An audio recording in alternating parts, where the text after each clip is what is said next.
I still don't believe to this day people get a true understanding of who I am. It was an absolute circus. Oh, he's got him, he's bowled it. That is still the loudest roar that I've heard at any cricket ground. Shane Warne sat right there with Mark Howard here and did a very long interview very recently. A week with Warney coming very soon on Fox Sports. That's going to be awesome. A night with Warney would be enough, I reckon. You've had a couple, haven't you? Oh, yeah. My word, geez, good nights. Well, from one bleached blonde hair to another, Isaac Heeney from the Sydney Swans joins us on Fox Footy Live. Isaac, before we talk about footy, tell us about Warney. Do you love Warney? What are your memories of the great man? I do love Warney. Yeah, he would be a good lad to hang out with for a night, from what I've seen. But no, I think obviously he's one of the greatest going around, or that has been. So yeah. Your social media work, Isaac's been pretty top draw recently. Can you talk us through what prompted it and what have you got in store for us in the future? What do you want? Something stupid. Jumping off the roof, doing something that someone can criticise you for. I've got a few of those. Yeah, here we go. I got a few other things up my sleeve, but I'm sure Horse and Charles. When I saw that, It's a good effort. Yeah, when I didn't really care what he was doing in the boat. I was thinking to myself, Isaac, geez, I wonder if they got fish in there. Because it'd be a good afternoon, Isaac, just sitting around. Oh, hang on, we're just looking at your kick drop.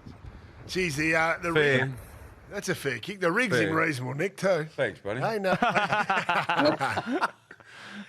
Mate, was that your farm? Was that your farm where you were wakeboarding?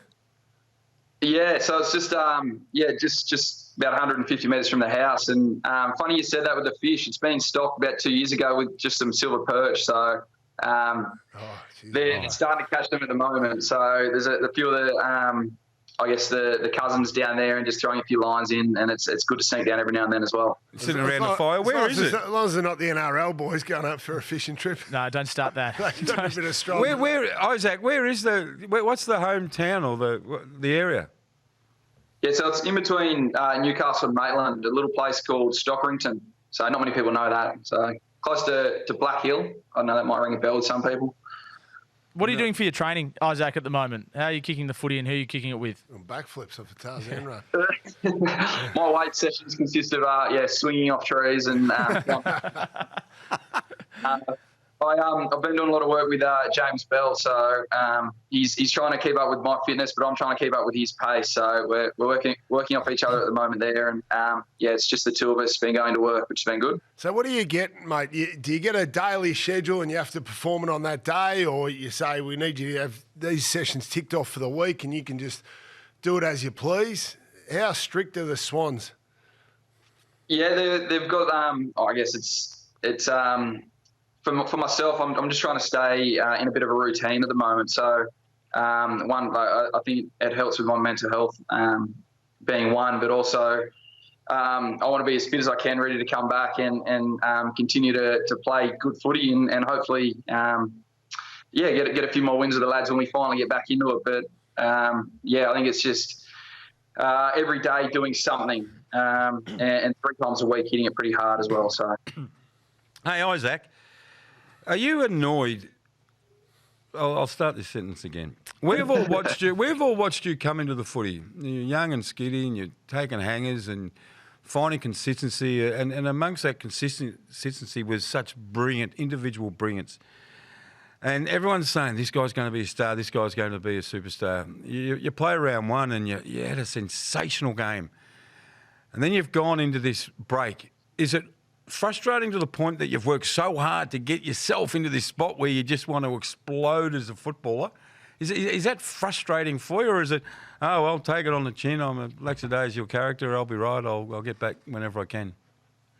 No, it absolutely is frustrating. I think the more frustrating thing was that we've been written off by a lot of people in terms of Swans as a team, and that we're so young, we're building, but to get out there, and it was extremely pleasing to beat Adelaide, obviously in Adelaide. So that was the more pleasing thing. But it was a bonus that I was able to play some pretty good footy and had a pretty good preseason. I feel pretty fit. Obviously, the broken thumb was a bit of a setback, but I still feel fit, and it's one of the only pre-seasons I've had. So, like you said, it is frustrating, but just excited to get back. Did you feel yourself that you were, first of all, were you aware of the outside commentary about you? You must, because everyone talks about it all the time.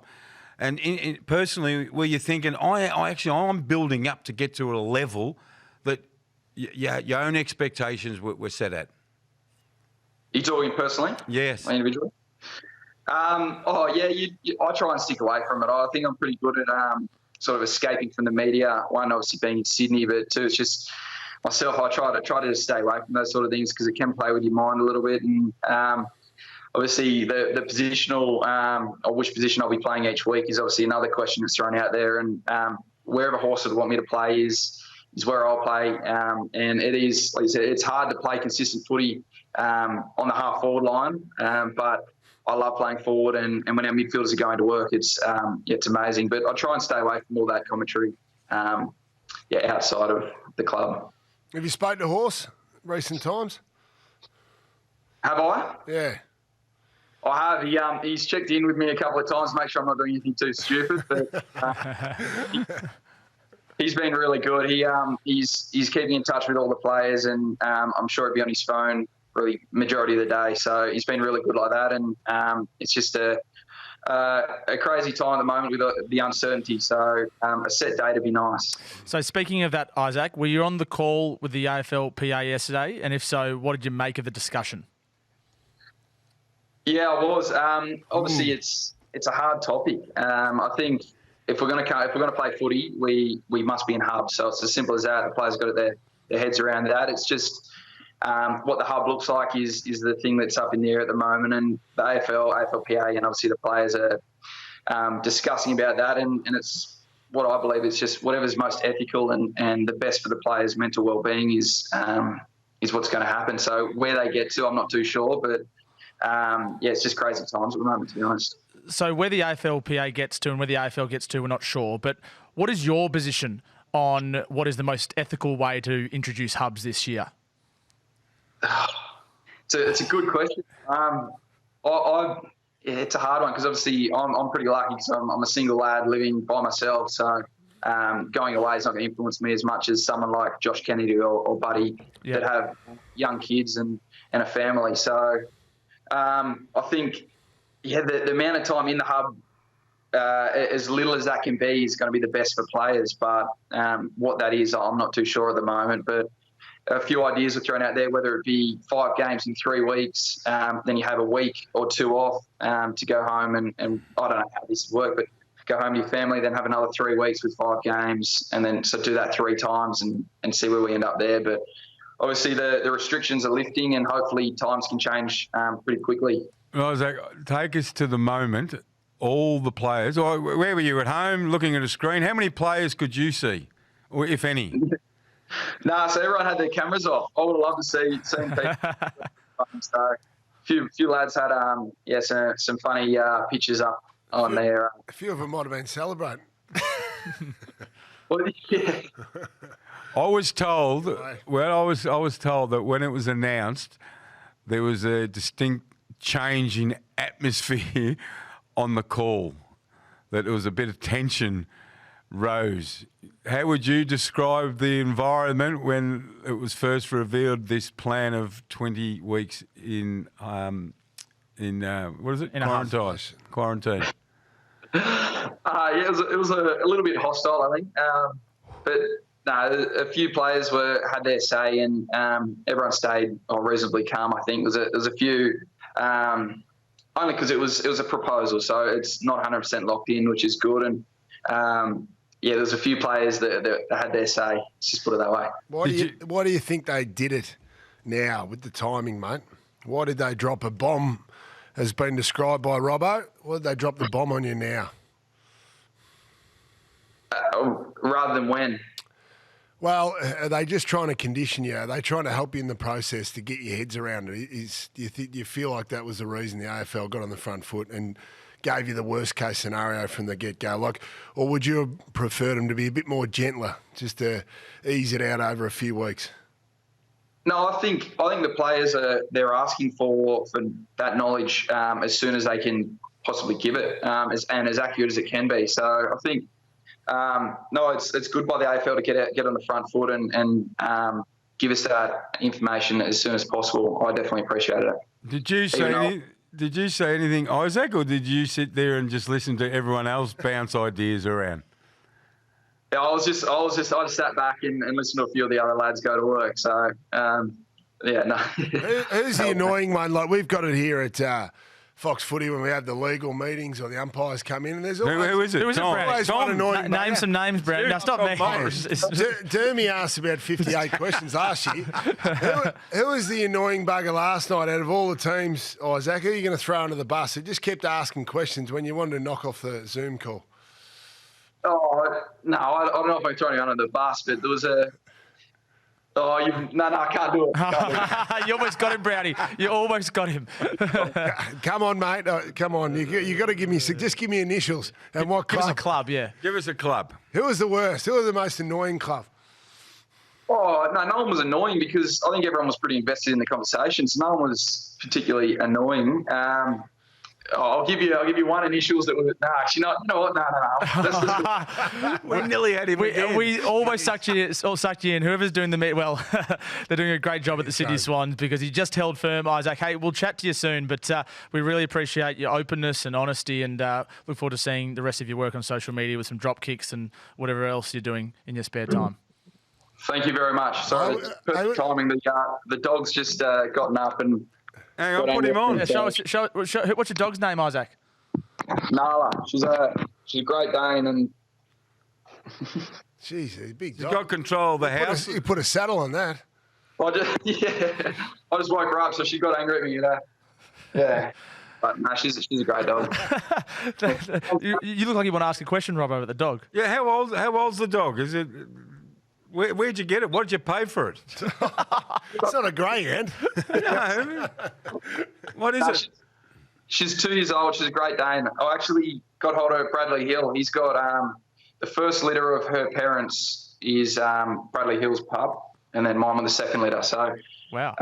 Yeah, bit of knowledge for you. How do you get to know Bradley Hill? He plays on him. To get his dog. What, you're playing on him one day and so you haven't got a spare Great Dane, have you? And through pretty much just through playing and just having a chat with him after a game and then on socials, really. Amazing world we live in, Robbo. That's Instagram direct. That's what that is. That is fantastic. Amazing. Isaac, thanks so much. We really appreciate your time. Thanks, guys. Appreciate it. Thanks, mate. Really good. Great question, Robbo.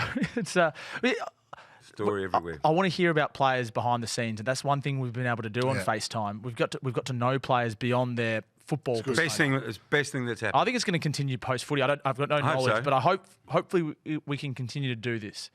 The FaceTime, I think, really works. Yeah, it's really good. Look, the players are more open. It's like a coach when they retire. The coaches are all lunatics, and they retire, and you realise, oh, actually, he's a good bloke.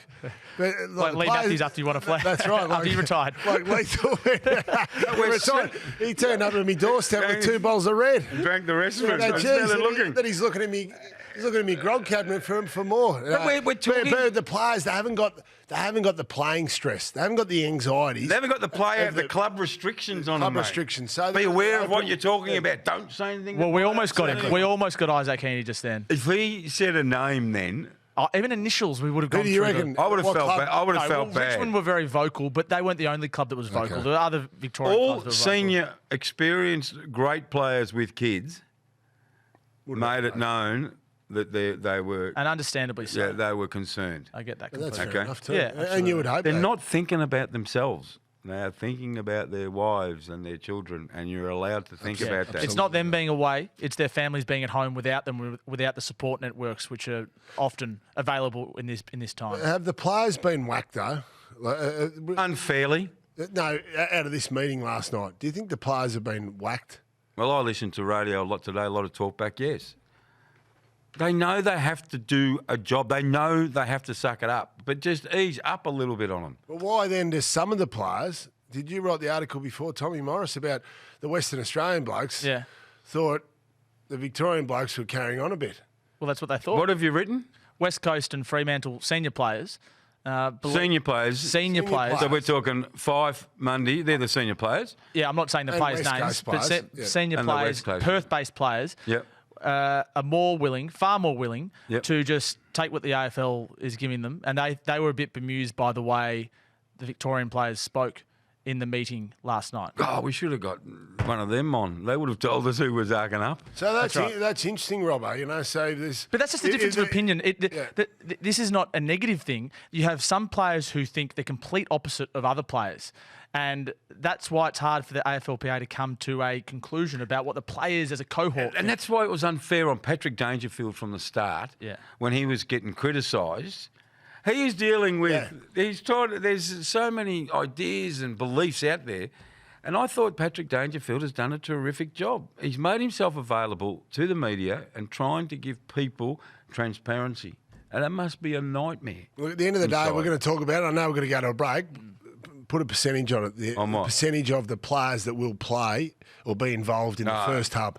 First up, I would reckon 98, 99%. Yeah, so they're going to play. They'll come to an agreement. Let's get What to do a you break. think? Do you agree? Absolutely. Thomas? Yeah, I agree. Let's get to a break. More to come on Fox Footy Live, and a big second hour coming up as well. A couple of huge guests, including an Olympic gold medalist.